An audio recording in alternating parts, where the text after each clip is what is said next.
Hallo Freunde des gepflegten Technikvideos, ich bin's wieder, Frank aus der Werkstatt.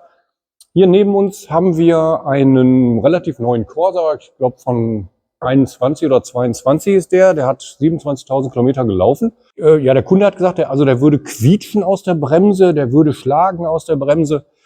Ja, dann habe ich den gefahren, ja. Der fährt ganz ruhig, ganz normal, und wenn ich auf die Bremse trete, dann fängt er wirklich an, so relativ extrem in der Lenkung zu vibrieren. Ja.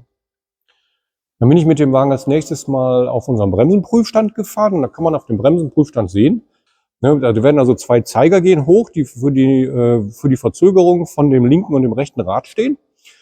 Und wenn die Bremse einen Schlag hat, dann wackeln die mal so hin und her. Dann pendeln sie so hin und her. Und genau das hat er gemacht. Also ein Zeichen dafür, dass die Bremsscheibe nicht in Ordnung ist. Theoretisch wäre es auch möglich, dass die Achse was hat. Hat sie aber nicht. Habe ich mir schon angeguckt, ist alles fest, die Lager, die Buchsen, alles gut. Das Einzige, was ein bisschen auffällt, finde ich, bei einem Fahrzeug, was ja so relativ jung eigentlich ist, die Bremsscheibe, die sieht hier oben drauf so ein bisschen untypisch rostig aus. Ne? Muss nichts heißen. Hier ist es auch so ein bisschen rostig, naja, für keine 30.000 Kilometer und 2 Jahre alt. Schon ein bisschen viel. Machen wir die mal auf und dann schauen wir mal, was uns da so erwartet.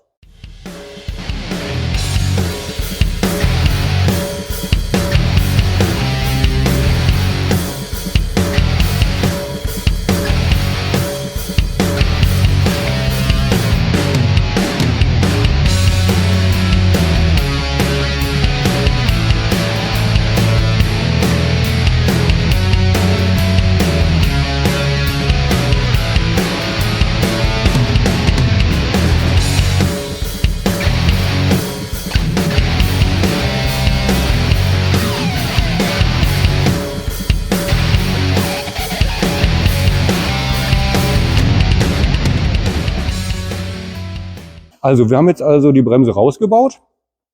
Schaut mal, das ist die Bremse, Bremsscheibe, Bremssattelhalter, Bremssattel ist noch im Fahrzeug, und die Bremsbeläge. So. Jetzt gucke ich mir die Bremsscheibe von dieser Seite an. Die sieht halt so aus, wie man sich eine Bremsscheibe vorstellt. Ne? Hier ist so ein kleiner Kragen dran, die hat ja schon 27.000 Kilometer gelaufen. Ich habe so leichte Rillen da drin, das ist alles in Ordnung, und die Farbe ist so silbrig. Alles gut.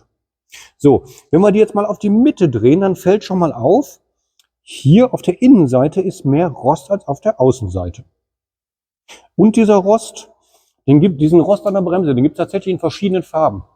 Wenn der so rostrot ist, ja, wie so ein Fuchs, so ein bisschen so, ne, also so ein rötlicher Farbton, ist es meistens ein Zeichen dafür, dass die Bremsscheibe heiß geworden ist. Und das passt auch ganz gut zum Rest. Ne, hier habe ich das nicht auf der Außenseite, auf der Innenseite ist es rostig und etwas rotrostig. So, und hier, wenn wir jetzt hier mal schauen, sehen wir das ist die Innenseite, ja. Da sehen wir zwei Dinge. Zum einen ziemlich offensichtlich, es ist alles rostig. Oder sehr viel rostig. So. Dieser Rost, der entsteht relativ einfach auf der Bremse. Wenn ein Auto einen Tag steht bei regnerischem Wetter, dann ist die Bremse dann hat die so einen Flugrost.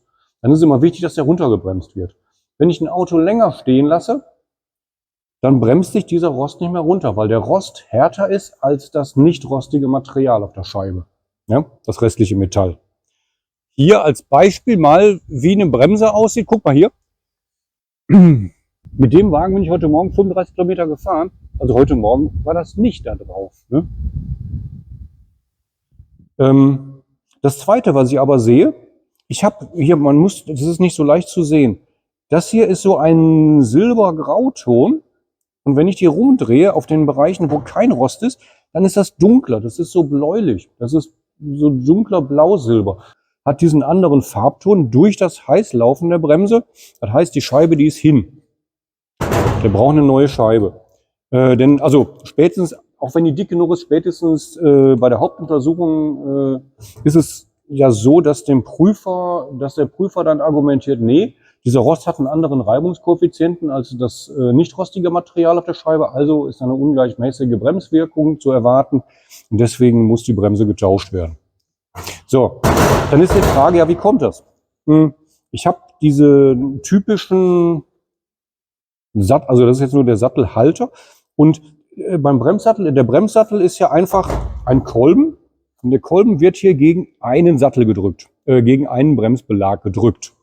Trotzdem soll aber die Kraft übertragen werden auf beide Bremssättel.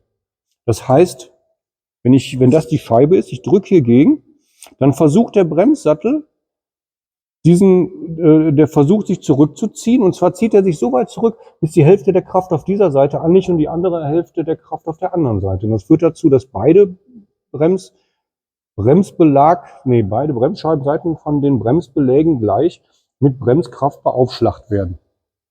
Früher hatte man, hier, das habe ich bei meinen alten Alphas, die haben noch einen Bremssattel, der hat 2 Kolben drin, auf jeder Seite einen. Das ist halt ein einfaches System. Und die Vermutung, jetzt ist die Frage, warum das denn nicht mehr funktioniert hat. Das sind die sogenannten Gleitbolzen. Durch diese Gleitbolzen bewegt sich der Bremssattelhalter und verteilt dadurch die Kraft auf beide Seiten. Wenn ich den außen löse, das geht ja auch, und dann kann ich den rausziehen.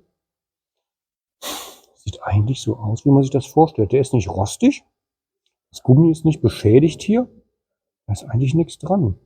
Gummi ist in Ordnung, der geht auch etwas leichter als der andere. Ja.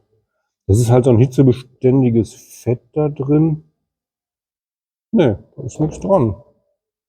Die zweite Sache, die man hat, was auch noch gleitet, aber nicht in diesem Maß. Ich habe ja die Bremsbeläge, ne, die verschleißen ja. So ein Bremsbelag, der steht im Wesentlichen besteht er aus dieser Grundplatte hier und diesem eigentlichen Reibbelag.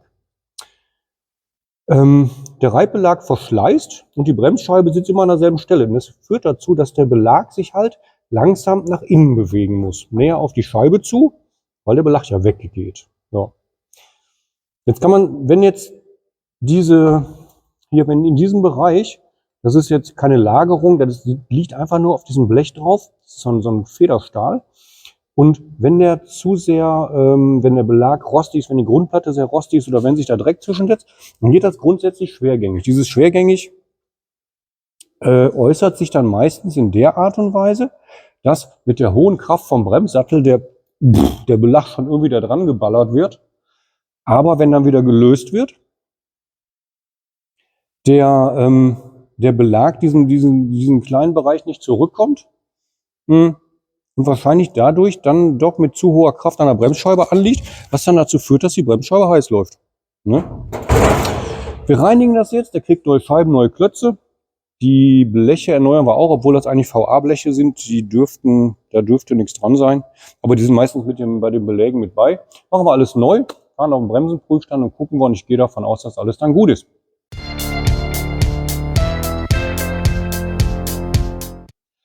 Ihr könnt mir auch gerne was von euren Bremsen erzählen. Also zunächst mal die Frage, macht ihr es selbst oder lasst das eine Werkstatt machen? Oder kennt ihr vielleicht einen Mechaniker, der euch das macht?